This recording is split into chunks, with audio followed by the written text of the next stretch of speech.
queridos amigos, estamos aquí en La Intimidad, en Ella Él, que usted ve por Vez Cable en sus dos plataformas.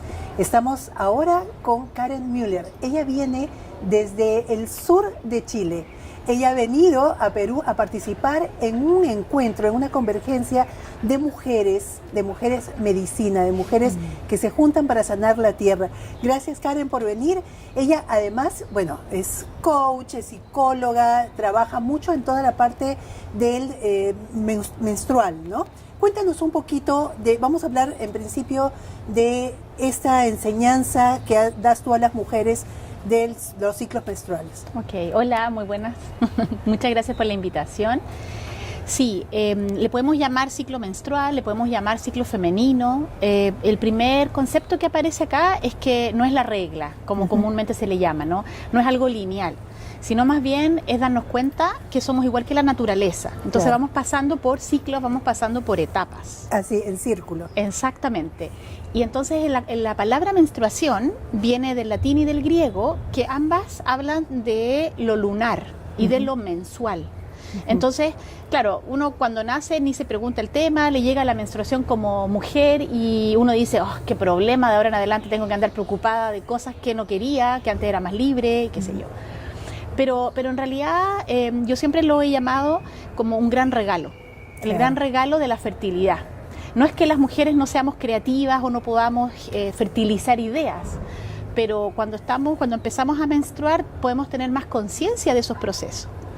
Entonces yo lo he llamado autoconciencia menstrual, el proceso que yo me dedico a aprender a conocerme.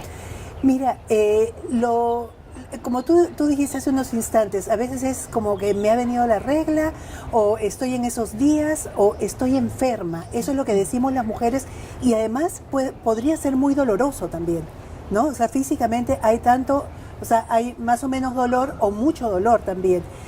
¿Cómo enseñas tú a que esa visión cambie? ¿Qué hay que hacer? Claro. Bueno, primero recordar que la sangre menstrual no genera dolor. Que es un regalo, como tú lo dices, ¿no? Claro. O sea, mujeres y hombres también. O sea, entender que nosotras recibimos un regalo y que ustedes son protectores de estos regalos también, ¿no? Claro, guardianes en ese momento de un proceso que es la vida, que ni siquiera es guardianes de nosotros, sino de la futura vida. Así es. Sí. Bueno, se han hecho varios estudios sobre la sangre menstrual y uno de los elementos que uno no sabe o no tiene conciencia es que no es una herida, es una sangre que brota natural y no brota producto de una herida. Entonces es la primera manera de perderle el miedo. Claro. Segundo, conocer el músculo del útero. Claro, antes de que pases al músculo del útero, me gustaría que entendamos que la sangre brota cuando hay una herida, cuando hay un corte, es decir, cuando sale de su circuito normal. O sea, la sangre debe correr por el sistema circulatorio, ¿no? Pero si hay un corte, o sea, si hay algo que hiere, si hay algo que hace daño, esa sangre va a brotar. En este caso estamos hablando de una sangre que sale de manera natural, ¿no es cierto? Y que es una manera de limpiar el organismo, así como la sudoración, ¿no es cierto? Así como la orina, pero esta sangre no es una sangre tóxica, depende de la alimentación que las mujeres tengan. Claro. ¿Sí? Lo que se ha descubierto es que esta sangre está llena de nutrientes, de hecho tiene células madre. Entonces hay un par de investigadoras españolas, que no recuerdo el nombre, que están buscando identificar muy bien el tipo de nutriente que aporta la sangre menstrual, de manera que se puede usar en el futuro incluso para hacer medicina para una misma. Si tengo las defensas bajas, si tengo alguna enfermedad, pueda yo usar mi propia sangre guardada, enfriada, ¿no es cierto?, en procesos para poder sanarme. Y eso definitivamente es un cambio de paradigma, porque normalmente nosotros, ¿no? O sea, es así como con cierta resistencia que nos han enseñado, digamos, a que es algo sucio, a que es algo que huele mal y que es algo malo, exactamente, claro, ¿no? De hecho, no huele mal, huele como sangre, solo que usamos las toallas y acumulan por muchas horas la sangre. Y eso es lo que genera un olor de cualquier tipo de sangre. Claro. Y a propósito, una pregunta, porque hay unas ciertas ideas, unas ciertas creencias de que las mujeres cuando están con la regla, y digo están porque yo ya no, lamentablemente ya no baja mi sangre, no deben bañarse o no deben comer ciertas cosas. ¿Cómo ven ustedes y cómo lo has aprendido tú? Bueno, eso no vamos a profundizar hoy día, pero eso tiene que ver con la cultura patriarcal. Ajá. Cuando empezaron a partir de las décadas, de los siglos, ¿no es cierto?, a impedir que las mujeres tuvieran propia gobernanza. Entonces empezaron a restringir las actividades y se empezó como a controlar la actividad de las mujeres.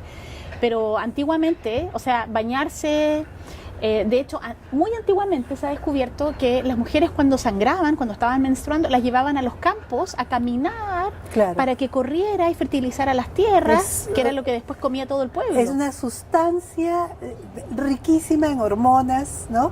Es una sustancia realmente, o sea, además de sagrada, mágica. Abona la tierra. Así es. Y uno lo puede hacer en la propia casa.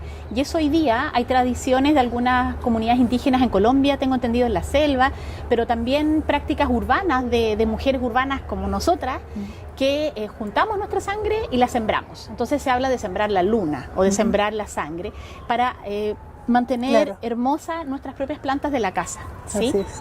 Bueno, quería volver como a retomar esto de qué podemos hacer para que no suframos, para que no lo pasemos mal durante esa fase del ciclo, que es una de las 4. Una es tener conciencia de que la sangre no debería generar dolor, que no es producto de una herida, sino que es un fenómeno natural. Lo segundo es acordarnos o conocer nuestro útero. Nuestro útero es del tamaño del puño de una mano, así como el corazón, pero algunos le llaman el corazón arcaico. ¿Y por qué le llaman el corazón arcaico? Porque está lleno de sangre y son varias capas de músculo. Entonces estos músculos se mueven de forma natural para eliminar una mucosa que se llama endometrio. La mucosa endometrial es esa sangre llena de nutrientes que es la que baja.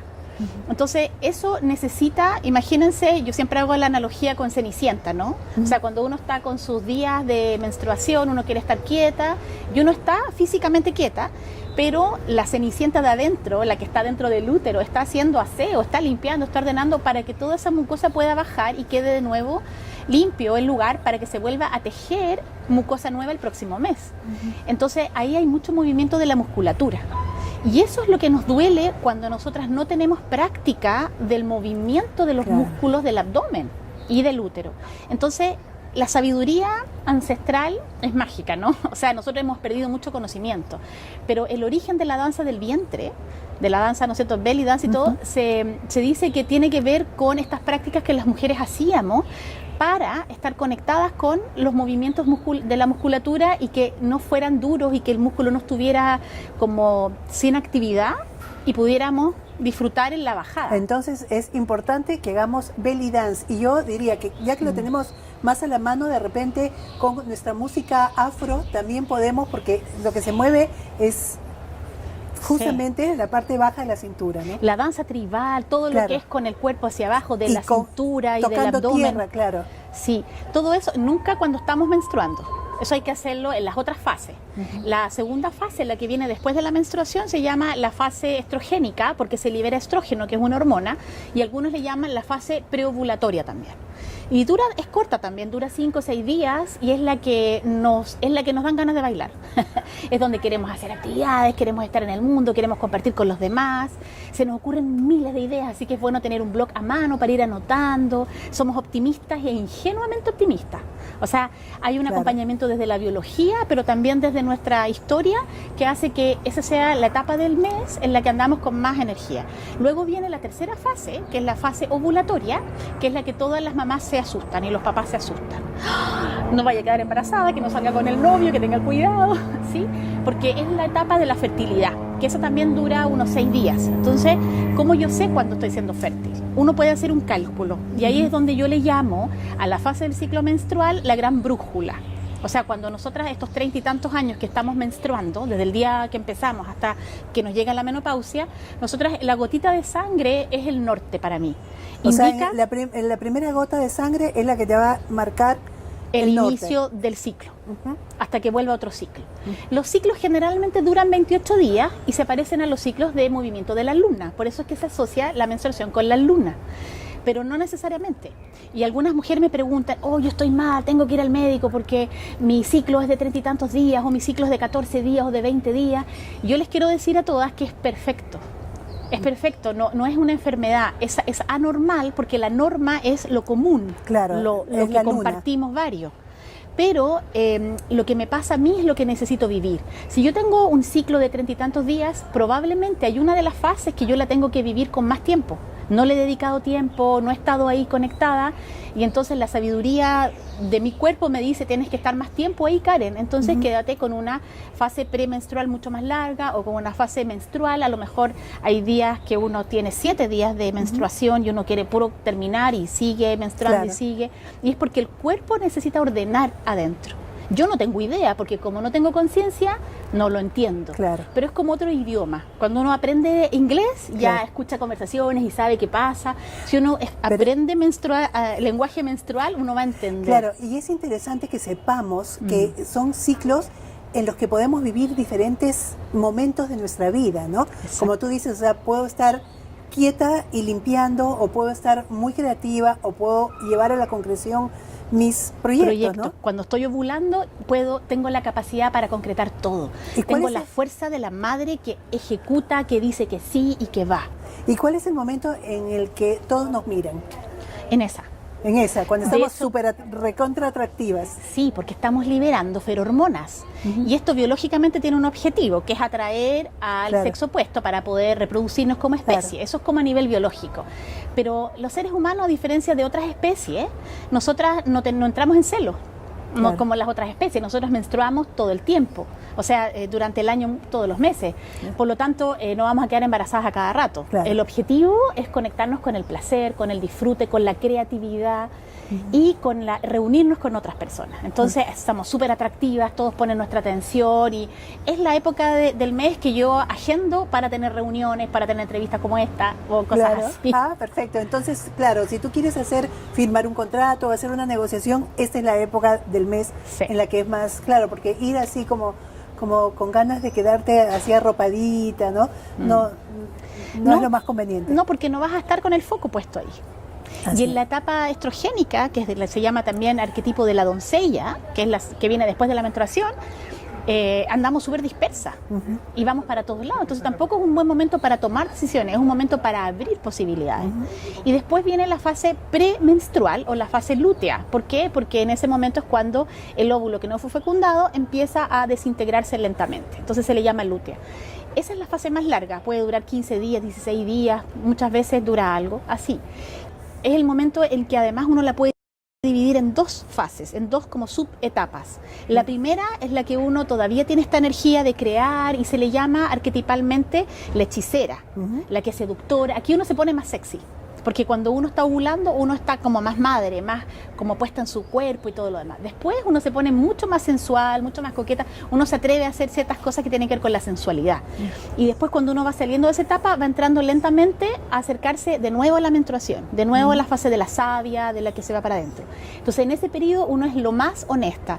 Siempre decimos que esa es la etapa que mejor refleja quién yo soy. Ya. Porque claro. nosotras, los hombres también, pero las mujeres hemos aprendido a adaptarnos a la sociedad. Algunos autores le llaman eso la conserva cultural, lo que te hace mantenerte no quien eres, sino como Claro. ajustada Claro, al claro. molde. Un poco a como te han enseñado a hacer. Claro, entonces en esta fase uno se olvida de todo eso, se atreve a decir lo que quiere, lo que piensa, cómo lo quiere, y por eso todo el mundo dice, ¡oh, qué desagradable! A ti no se te puede hablar, o tú porque eres tan lengua filosa, o no sé qué. Y es como, perdón, pero Así también es, soy claro, así. eso es lo que soy, ¿no? Claro. Me gustaría que hablemos un poquito de las doulas, ¿no? Este es un término nuevo, ¿no? Para muchas de nosotras, pero quisiera que lo expliques porque me parece que para el momento en el que salimos embarazados y vamos a dar a luz, entonces es necesaria ahora la presencia de una dula. Cuéntanos a ver Claro, un poquito. la palabra dula es muy, muy antigua y es algo que existía antes de que existieran las matronas, antes de que existieran los médicos obstetras, que era la dula significa sirvienta, la acompañante de la que va a parir, ¿ya? Pero por ahí, por la década del 80, un ginecólogo francés, Michel Audent, él lo que empieza a hacer es que empieza a cuestionar la manera en que las mujeres paren. Y dice, esto es antinatura, o sea, antiguamente las mujeres no necesitaban nada y parían solas. Entonces él habla de el parto que tiene una conciencia fisiológica muy alta y empieza a entrenar a matronas y a personas con las que él trabajaba a observar y acompañar, pero no intervenir. Entonces hoy día hay varios nombres que se usan cuando uno va a parir. O sea, uno va a tener un parto normal, que es que te vas al hospital y te ayudan a sacar la guagua, un parto cesárea cuando hay obstáculos y te hacen una intervención quirúrgica, pero también está el concepto del parto natural. Y el parto natural es el que uno tiene en casa, pero asistido con alguien y te acompañan y todo. Hoy día también se está hablando de otro sistema, que es el que plantea Odent, que tiene que ver con este parto sin intervención. Entonces, la idea es que las dulas se preparan, cualquier mujer puede ser dula si se prepara, para acompañar en el ritmo de la respiración, acompañar en disminuir el miedo y la ansiedad, recordarle a la mujer cómo tiene que moverse para poder dejar salir sin problema a esta nueva criatura. Nosotros en nuestro organismo, sabiamente, tenemos la activación de la oxitocina. La oxitocina es una hormona. La hormona de la felicidad, ¿no? Y del amor. Que está asociada a estados de placer, de éxtasis, incluso es la que se responsabiliza del orgasmo. Entonces esto le choca a mucha gente que tiene tabúes con la sexualidad y dice, pero ¿cómo es posible? Está pariendo una guagua, ¿cómo va a estar excitada? Y claro, se produce una excitación. Lamentablemente, hoy día uno logra tener esas experiencias de excitación cuando está en intimidad, cuando no está con gente mirándolo, ¿no? A menos que uno sea exhibicionista, pero la práctica del disfrute y del placer es más íntima. Y hoy día lo que pasa es que cuando uno va a parir en un hospital con luces, con 4 o 5 personas alrededor, no se libera la oxitocina. Y entonces se produce como un bloqueo a nivel del neocórtex y uno queda como apretada.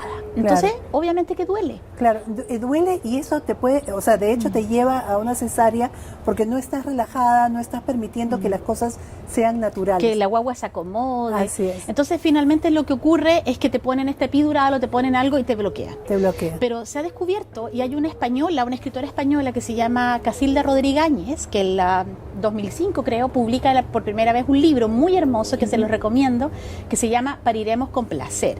Y en ese libro ella relata esto, un poco lo que estamos conversando, de la importancia de la oxitocina en este proceso, del parto, del puerperio, de la lactancia también. Cuando uno da leche materna igual se produce liberación de oxitocina, también la mujer tiene un placer, pero no un placer genitalizado, es un placer de éxtasis. Claro, yo creo que es el placer, ¿no? O sea, el placer sublime realmente.